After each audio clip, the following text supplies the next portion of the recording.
Addressing the pension shortfall. I'm Jill Horner. This is Comcast Newsmakers. With me is Pennsylvania State Representative Kate Harper. Thanks so much for being with us. Always nice to be here. There are numbers floating around in terms of the overall pension shortfall, anywhere from $40 to $60 billion. But how did we get to this point as a Commonwealth? Well, we have a lot of people we could blame. Part of it was that the pension benefits, which are generous, were made more generous in 2001. So state workers and school teachers got a bump in their pension benefits, and now the bill for that's coming due. Another thing is that we depend on the market for about 70% of the earnings, and the market's been not so good since 2008, up and down, so we can't count on the money that we expect to get.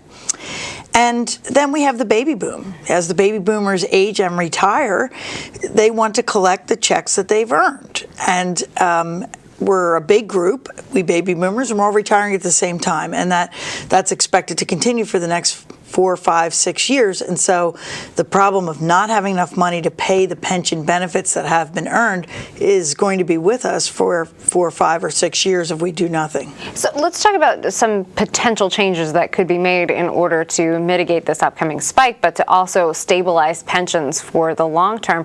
Are things being addressed during this budget cycle, and will they have an impact right away? Well, Pennsylvania has a requirement that we balance the budget every year by June 30th, and all of our school districts have that same requirement.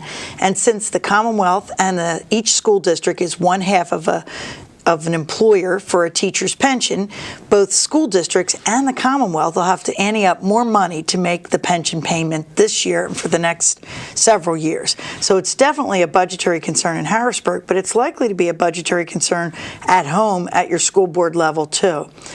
Some of the things that have been suggested, switching everyone to a defined contribution plan, a 401k type of deal, some of those things might help long term, but they actually might even hurt short term, because you wouldn't have as many people paying into the system, and that stresses the whole thing.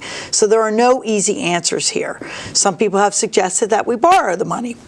Borrowing rates are historically low levels right now, and that might be the way to go, but essentially that's leaving the bill to our children and grandchildren, and lots of us are uncomfortable about that. So it might be a combination of reining in some of the benefits that have not yet been earned, and also borrowing, or otherwise just finding other programs that we can take money from and moving it over.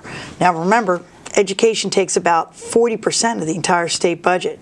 So it is a huge line item already, and it's going to have to get bigger. You mentioned the idea of reining in benefits that have not yet been earned, but will there be a potential impact on current retirees or current workers with any upcoming changes? Well, I don't think so. I think that Pennsylvania law is pretty clear that if you earn that retirement benefit, you get it. And more importantly, we know that there are retired teachers who are depending on that income and need to get that check every month. That's why we have to address the shortfall, so that we can keep sending out the checks that have been earned and that are due to people who are already retired.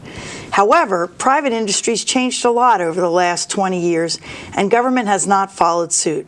In private industry, other than certain union jobs, it's very rare to find a defined benefit pension plan.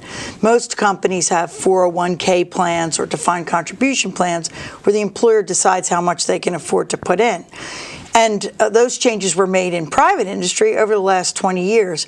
But at the government level, at all levels of government, we still have defined benefit plans for nearly everyone. And just a few seconds left, but is everything on the table during this budget cycle in terms of potential changes?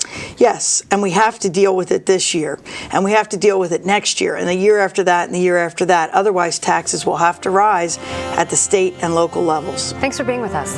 We've been talking with Pennsylvania State Representative Kate Harper. I'm Jill Horner.